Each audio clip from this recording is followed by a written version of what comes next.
Well, hello everybody, and welcome to our coffee morning. One of the many things that I've missed this year is fishing. It's been a lifelong passion and has been my source of great pleasure and enjoyment over the years. It's taken us to some of the most beautiful parts of our islands and has introduced us to people we would never have otherwise encountered. But long before that, I was fishing for trout in the streams around my village with a famous bent pin for a hook and a rod made from a bean cane. Early successes led me to a more sophisticated tackle and a proper rod and reel. Line and hooks appeared, mainly from my big cousins who were enthusiastic anglers who taught me the secrets of casting, making artificial flies, and most importantly, reliable strong knots for joining the hook to the cast, and the cast to the line, and the line to the reel, all vital connections. Believe me, losing a fish because of a badly tied knot leads to all kinds of self-recrimination and doubt. It pays to take great care with tying them. We make connections like these all the time. Packing parcels used to need special knots and a drop of hot red wax or sticky tape. A failure to take care can result in disappointment or even worse. There is probably a point, though, when there can be too much tape or string or plastic ties. Have you ever struggled to open a well-packed parcel to the point of giving up and reaching for the bread knife? Even though we may have these odd experiences, eventually we understand that the packing was done with the best of intentions, not just to make life difficult. This is how we make connections with each other, taking care to be safe and secure, by using appropriate means for the job in hand to avoid mishaps.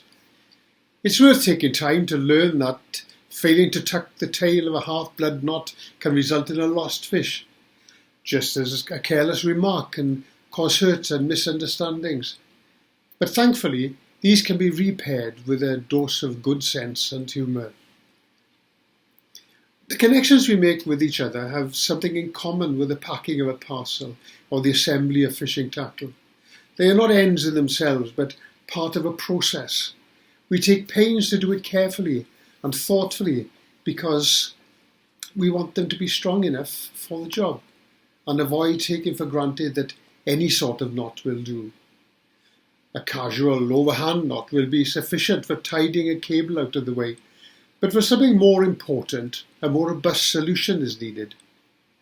A knot casually tied is very easy to come apart, and a strong knot even can't improve perished string. When we make our connection with others and other people, the same standards apply. The bonds of family and friendship and fellowship have stood the test of time. We know that bonds casually made are just as casually broken, and life goes on. But when we commit ourselves to shared responsibility and beliefs, we have between us a special sort of bond involving trust and charity.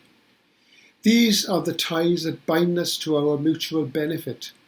The common standards we share may be hugely varied, but we recognise them in each other.